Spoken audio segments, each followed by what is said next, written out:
Based on the evidence that we've gathered at this point, we've come to the conclusion that an individual named Anthony Warner is the bomber, that he was present when the bomb went off, and that he perished in the bombing. We base this conclusion on forensic evidence, including DNA evidence that you'll hear about, as well as evidence that was gathered at the scene of the bombing.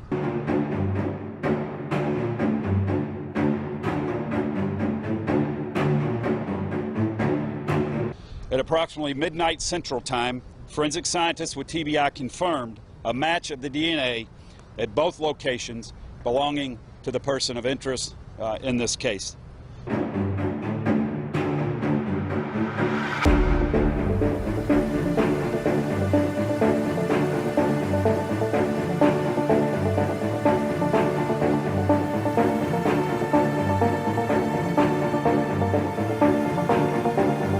Today, as Director Roush mentioned, the Tennessee Bureau of Investigation, as well as the FBI laboratory in Quantico, Virginia, completed their DNA testing of a sample of human remains recovered at the scene.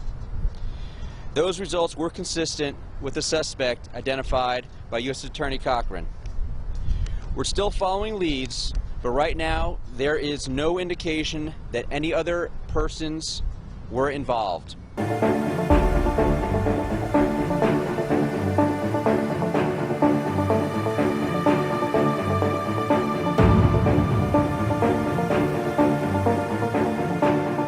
He said around 5:30 this morning he could hear multiple gunshots outside his window, and then the unimaginable happened. The reports of the gunshots beforehand, just before 6 o'clock, that the police were receiving, that's going to play a key role in this investigation as to why the gunshots were who was firing at who, if anyone, and what was the intent of those gunshots. Was it to draw first responders and emergency police officers down into that area, or was there something else that actually occurred in relation to this RV which drew all that attention initially? And while witnesses were saying that some of them said they heard gunshots, police did say they got to the scene and found no evidence of gunfire. However, they noticed the RV, and that seemed to take their attention away from looking for, I would say, shots fired in that area. You see the suspicious vehicle. Something tells you we need to clear this area out. That's going to be the focus of your investigation. And what was it about that RV that was so suspicious?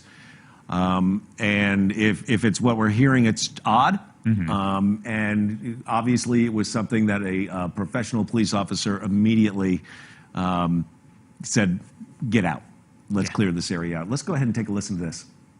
On 2nd Avenue, but we live on the interior of the building, and I almost couldn't believe that it would have been gunshots that I heard, because we don't live near either 2nd Avenue or 1st Avenue. We're in the middle of the building.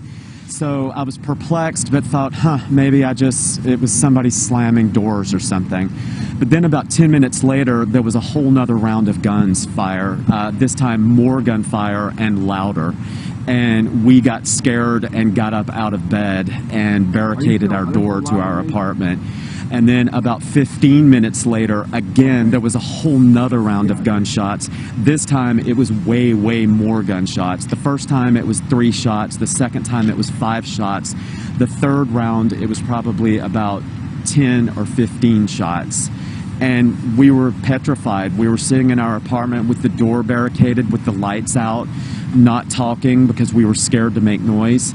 And then about 20 to 30 minutes later, the cops somehow had gotten into the building and started pounding on the doors, alerting all us residents to get out of the building and to leave on the back side, 1st Avenue, not to go near 2nd Avenue.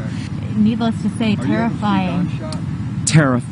Blockaded front door to the apartment, because it wasn't just like it was a round of shots and it was done. It was a round, and then minutes go by, another round, and you're like, did we really just hear that? And then 15 minutes later, and another round again. And at that point, your mind is now thinking, and I'm thinking the shots are in the building. I don't know if they were or not. I don't know. But all I know is that at that moment, I thought that they were. And I was like, I'm going to have to fight my way, jump I didn't know what I was going to do.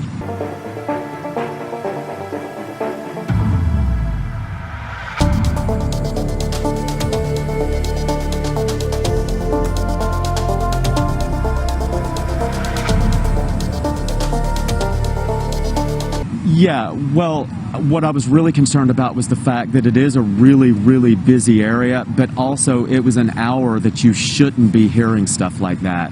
I mean, 5 o'clock a.m. is kind of what you would call kind of downtime.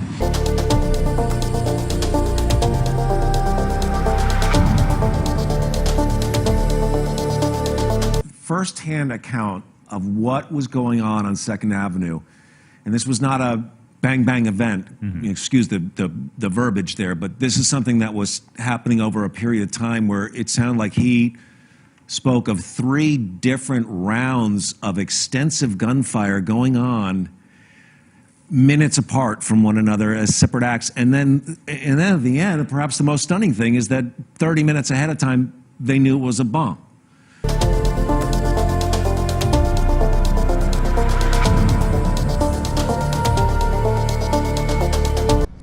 We reviewed hours of security video surrounding the recreational vehicle, as well as we saw no other people involved or around that vehicle.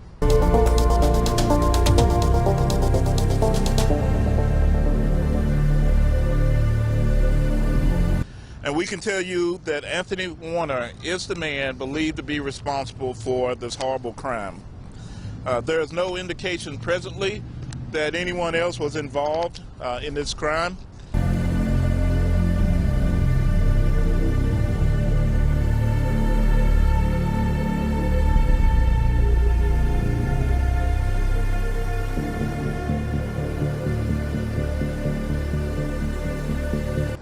I can't answer that exactly. Vehicle parts help connect the vehicle to the suspect. I believe tips and other information came in to help identify him.